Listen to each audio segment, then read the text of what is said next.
Makulimlim ang panahon ngayon, kaya mag-aral muna tayo ng patungkol sa pronunciation. Pronunciation of an English word. At ang bida na English word natin sa ngayon is, this word. C-A-T. Yeah, that's how this word is spelled. Na ang ibig sabihin in Filipino ay pusa. Now, how do you pronounce this word properly in English? Kasi may mga naririnig ako who try to pronounce this word as cat. Parang baket. Cat. I have a cat. Parang ganyan. I have a cat. There's a cat out there. I saw a cat. That's a Freddy cat. Hindi siya cat. Okay?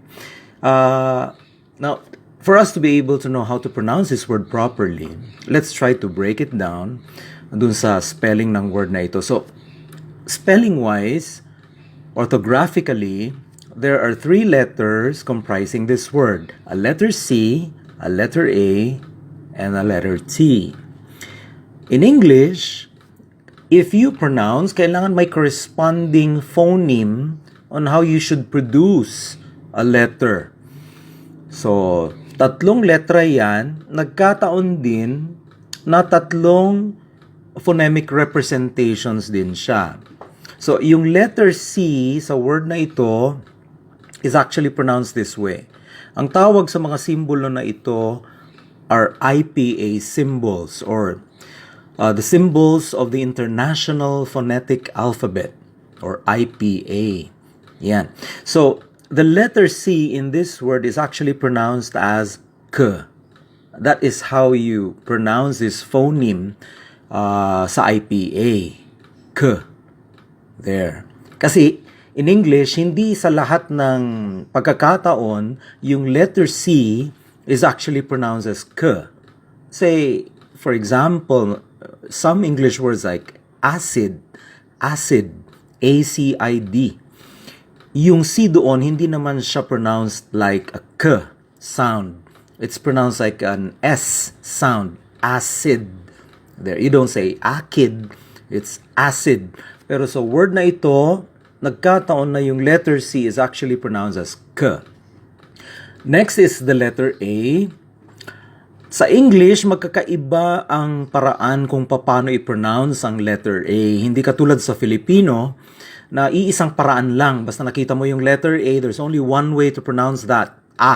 Aso, aral, what else? Akbay, something like that. So, mapalit-palitan man yung salita, the letter A would always be pronounced the same way. Pero sa English, just because you see a letter A means that it is pronounced in the same way all the time and in all words, no? So, magkakaiba kung paano i-pronounce ang letter A sa English. And for this particular word, ito yung phonemic symbol. Ito yung IPA symbol that corresponds to how you have to pronounce this particular letter in this word. This symbol is actually pronounced as A. It's A. Okay. Magkaiba siya dito sa sounds na ito. These are also other IPA symbols. This is actually A.